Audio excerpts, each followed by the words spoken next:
नमस्कार साथियों, स्वागत करता हूं आप सभी का एक बार फिर से नए वीडियो में। साथियों, जिस प्रकार से इजराइल और अमेरिका ने ईरान के ऊपर हमले किए हैं और ईरान के द्वारा लगातार रिटेलिएशन जारी है। साथियों, युद्ध लगातार खिंचता हुआ दिखाई दे रहा है। आज युद्ध का 15वां दिन है और अभी भी युद्ध रुकता हुआ दिखाई नहीं दे रहा है। साथियों, ईरान के द्वारा जिस प्रकार से रिटेलिएशन किया जा रहा है, खाड़ी की अन्य देशों को नुकसान पहुंचाया जा रहा है, जिसकी वजह से जो तेल की आपूर्ति है, लगभग 20% तेल की आपूर्ति यहीं से होती थी, जो पूरी तरह से बाधित हो गई है। तो साथियों, जितने भी तेल के खरीदार देश रहे हैं, वहां पर तेल का संकट गहराता जा रहा है। अभी इसी बीच एक खबर और इम्पोर्टेंट हो जाती है साथियों कि अमेरिका के द्वारा ईरान के खर्ग आइलैंड पर हमला किया गया है। साथियों, खर्ग आइलैंड वही आइलैंड है जिसमें ईरान के लिए काफ़ी महत्वपूर्ण आइलैंड है, क्योंकि ईरान जितना भी तेल निकालता है उसका 90% तेल का जो स्टोरेज है वो इसी आइलैंड पर करता है। उसके बाद से ही वहाँ से सप्लाई अन्य देशों को किया जाता है। तो काफ़ी इंपॉर्टेंट आइलैंड है जिस पर अमेरिका के द्वारा हमला किया गया है। अब साथियों, इस प्रकार के हमले हो जाने की वजह से स्वाभाविक सी बात है, क्योंकि वहाँ पर सिर्फ तेल को स्टोरेज करने के लिए बनाया गया है। अब जब वहाँ पे हमले किए जाएंगे, स्वाभाविक साथ कुछ ना कुछ नुकसान हुआ होगा, जिसको लेकर काफ़ी चर्चा इस बात को लेकर आ रही है, क्योंकि जो चाइना है वो ईरान का सबसे बड़ा बायर रहा है, सबसे बड़ा खरीदार रहा है। लगभग 90% तेल चाइना के द्वारा खरीदा जाता है। तो अब कई समाचार पत्रों में इस प्रकार के भी आर्टिकल्स बन रहे हैं कि क्या आने वाले समय में चाइना को भी तेल की आपूर्ति बाधित हो जाएगी, चाइना को भी तेल का संकट सामना करना पड़ेगा। इसके अलावा साथियों, इस प्रकार के आइलैंड और तेल के जो शोधक स्थान है, तेल के रिफाइनरीज हैं, यहाँ पर अमेरिका द्वारा हमले किए जा रहे हैं, जिसके जवाब में ईरान के द्वारा भी खाड़ी के अन्य देशों जहाँ पर तेल की रिफाइनरीज हैं और भी जो तेल की जो स्टोरेज क्षमता है, जगह हैं, वहाँ पर ईरान के द्वारा भी हमला करने की धमकी दी गई है। साथियों, ऐसे में खाड़ी देशों की चिंता और भी बढ़ गई है। इन तमाम मुद्दों पर आज हम विस्तार से चर्चा करेंगे। साथियों, आप खबरों में देख सकते हैं ईरान के द्वारा जिस प्रकार से ईरान के जो खर्ग आइलैंड पर हमले किए गए हैं, इस प्रकार इसमें कई प्रकार के समाचार पत्रों में से तो आप सभी जानते हैं कि इस समय पूरी दुनिया में चर्चा का जो विषय बना हुआ है वो यही युद्ध बना हुआ है। खास करके भारत की और समाचार एजेंसियां जो लगातार काफ़ी ज़्यादा इस समय सिर्फ और सिर्फ युद्ध की कवरेज करती हैं। तो आप देख सकते हैं, और स्वाभाविक सी बात है, क्योंकि पूरी दुनिया इससे कहीं ना कहीं जुड़ी हुई है और जो प्रभावित होती है पूरी दुनिया प्रभावित होती है। साथियों, अमेरिका ने ईरान के खर्ग द्वीप पर बमबारी की है और तेल सुविधाओं को भी काफ़ी ज़्यादा निशाना बनाया है। इस प्रकार की यहाँ पर हेडलाइंस आप देख सकते हैं। अब बात करें खबर की। दरअसल अमेरिका के राष्ट्रपति डोनाल्ड ट्रंप ने घोषणा किया है शनिवार को। उन्होंने कहा है कि अमेरिका ने ईरान के प्रमुख तेल निर्यात केंद्र खर्ग द्वीप पर हमले किए हैं। अमेरिकी राष्ट्रपति ने कहा है कि इस अभियान का लक्ष्य ईरान के तेल व्यापार से जुड़े हुए महत्वपूर्ण ऊर्जा बुनियादी ढांचों को निशाना बनाना है। इसके अलावा ट्रंप ने भी कहा है कि अमेरिकी सेना ने फारस की खाड़ी में स्थित जो द्वीप है उनमें सैन्य ठिकानों को पूरी तरह से नष्ट कर दिया है और यह द्वीप ईरान के कच्चे तेल का अधिकांश शिपमेंट का वैश्विक बाजार में पहुंचने का केंद्र है, उन्होंने बताया। इसके अलावा हमलों में तेल के बुनियादी ढांचों को सीधा निशाना नहीं बनाया गया है। उन्होंने ये भी जानकारी दी है कि तेल की जो जहाँ पे तेल की स्टोरेज तेल पे जहाँ पे रखी गई है, तेल का जहाँ पे भंडारण किया गया है, उनको हमला नहीं बनाया गया है, बल्कि उनकी सुरक्षा के लिए इतने भी सैन्य बेस बनाए गए थे, चाहे वो अमेरिकी सैन्य बेस हों या फिर आर्मी कैंप हों, इन सभी को निशाना बनाया गया है। साथियों, आप देख सकते हैं दुनिया के सबसे महत्वपूर्ण ऊर्जा मार्गों में से एक हॉर्मुज जलडमरू, जिसके बारे में हमने चर्चा किया है। हॉर्मुज जलडमरू मध्य से होकर गुजरने वाले जितने भी जहाजें हैं उनको आवागमन को जो भी बाधा पहुंचाएगा, तो उसको अमेरिका ने कहा है कि तो ऊर्जा सुविधाओं को भी निशाना बनाया जा सकता है। यानी कि यदि ईरान पाक जो हॉर्मुज जलडमरू मध्य है जल संधि है, इस पर यदि जो शिपों के आवागमन को रोकता है, बाधा पहुंचाता है, तो अब जो हमला करेगा अमेरिका वो इनके जो जहाँ पर तेल रखे हुए हैं, तेल का इन्होंने भंडारण कर रखा है, वहाँ पर भी हमला करेगा। इस प्रकार की जानकारी निकल करके आ रही है। साथियों, इसके रिटेलिएशन में ईरान ने भी धमकी दी है कि यदि अमेरिका इस प्रकार के हमले कर रहा है तो अब जो खाड़ी के और भी देश है जहां पर तेल की रिफाइनरीज हैं, तेल का भंडारण कर रखा है, तो वो भी तैयार हो जाएं, वो भी काफ़ी ज़्यादा डर में हैं। अब साथियों, एक बार के लिए हम इस आइलैंड के बारे में यदि बात करें तो आप देख सकते हैं छोटा सा आइलैंड है और यहाँ पर सिर्फ और सिर्फ ईरान तेल का भंडारण करता है। अब आपको बता दें कि तेल का भंडारण ईरान यहाँ पर क्यों करता है, तो इसके लिए पहले आपको मैप में देख सकते हैं। साथियों, ईरान में जो देश है, ईरान आप देख सकते हैं फारस की खाड़ी है। फारस की खाड़ी से किनारे किनारे जो ईरान का जो तट है, मतलब कि तट रहे, ईरान का जो तट है वो काफ़ी उथला है, मतलब गहरा नहीं है। तो ईरान यहाँ पर पोर्ट नहीं बना सकता है, क्योंकि जो शिप होती हैं, बड़ी बड़ी जहाज़ें होती हैं, उनको आने जाने में दिक्कत होती है। तो ईरान ने इस आइलैंड, क्योंकि ये आइलैंड काफ़ी गहरा है और यहाँ से ऑलरेडी ईरान ने जहाँ भी तेल रिफाइनरी, जहाँ भी तेल की खोदाई की जाती है, जहाँ पे तेल निकाला जाता है, तेल के कुएं हैं, वहाँ से सीधे इस आइलैंड को पाइप के द्वारा कनेक्ट किया गया है। मतलब पूरी ईरान में जहाँ भी तेल निकाले जाएंगे, उसके बाद ईरान इन तेलों को सीधे खर्ग आइलैंड पर लाता है और यहाँ से सप्लाई करता है। क्योंकि सबसे वजह मैंने बताई कि तल तट है जो ईरान का, वो काफ़ी उथला है, वहाँ पे जो शिप है आने जाने में काफ़ी दिक्कत होती है, तो इसका इस्तेमाल इस प्रकार से यहाँ पर किया जाता है। अब साथियों, खर्ग आइलैंड के बारे में बात करें तो यह पर्शियन गल्फ में स्थित आइलैंड है और जो ईरान की तटरेखा है, ईरान की समुद्री जो रेखा है, यहाँ से 25 किलोमीटर की दूरी पर है। बुशहर प्रोविंस में पड़ता है और इसका क्षेत्रफल जो है 24 वर्ग किलोमीटर है। अब साथियों, यहाँ पे तेल टैंकर और समुद्री जहाज का प्रमुख मार्ग है। इसके अलावा इस द्वीप का उपयोग तेल टर्मिनल के रूप में 1950 से किया जाता रहा है। 1950 में इसकी शुरुआत हुई है। इसके बाद बात करें, उस समय जो ईरान के शाह थे मोहम्मद रजा पहलवी के शासन में तेल निर्यात को बढ़ाने के लिए यह टर्मिनल बनाया गया था। यानी कि इस प्रकार से ईरान ने अपनी सुविधा के अकॉर्डिंग इस आइलैंड को बसाया है और यहाँ से सिर्फ तेल का निर्यात करता है। साथियों, खर्ग आइलैंड पर बता दें कि तेल निकाला नहीं जाता है। ऐसे बड़े बड़े टैंकर बनाए गए हैं जहां पे लगभग 20 से ज़्यादा बड़े तेल स्टोरेज टैंक बताए जा रहे हैं, यहां पर बनाया गया है और यहां पे तेल निकाला नहीं जाता है। यहां पर पाइपों के माध्यम से कनेक्ट किया गया है और इन टैंकरों में स्टोरेज किया जाता है। यहाँ पर ईरान के लगभग 90% तेल का निर्यात होता है। प्रतिदिन लगभग 15 से 20 लाख बैरल तेल यहाँ से लोड किया जा सकता है। साथियों, इसको ईरान का ऑयल लाइफ लाइन भी कहा जाता है।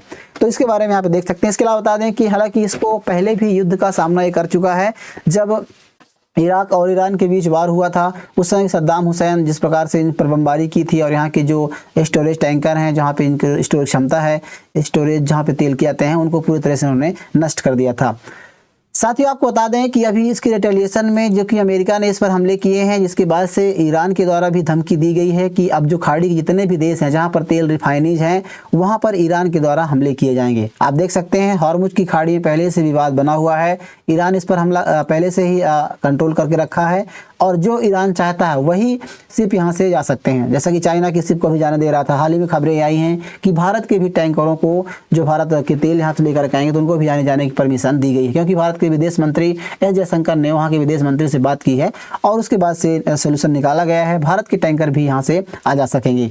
तो साथियों, इसके अलावा ईरान ने जो धमकी दी है, तो ईरान में इस प्रकार के हमले के बाद धमकी दी जितने भी तेल रिफाइनरीज हैं खाड़ी के देशों में, आप देख सकते हैं, चाहे सऊदी अरेबिया हो, इराक हो, कतर हो, यूएई हो, ओमान हो, यहाँ सभी पर तेल के रिफाइनरीज हैं। काफ़ी ज़्यादा मात्रा में तेल यहाँ से निकाले जाते हैं और हॉर्मुज की जो जल संधि है, यहाँ से 20% पूरी दुनिया की सप्लाई का 20% तेल यहाँ सप्लाई की जाती है। आप देख सकते हैं, चाहे उस्मान कासर हो जो इराक का है, इसके अलावा अल जुबैली हो जो सऊदी अरेबिया में है, इसके अलावा रास तनूरा जैसा कतर का जो अभी हाल ही में देखा खबरें निकल कर आई थी कि रास तनूरा पर हमला किया गया है। तो इस प्रकार से जितने भी ऑयल रिफाइनरीज हैं या फिर जहाँ पर ऑयल का स्टोरेज किया जाता है, तेल का भंडारण किया जाता है, ऐसे स्थान हैं, वहाँ पर ईरान के द्वारा हमले करने की धमकी दी गई है। तो साथियों, ऐसे में हो सकता है कि ईरान आने वाले समय में हम इन पर हमले करे और तेल की आपूर्ति को बाधित करने में काफ़ी बड़ा इसका रोल हो सकता है।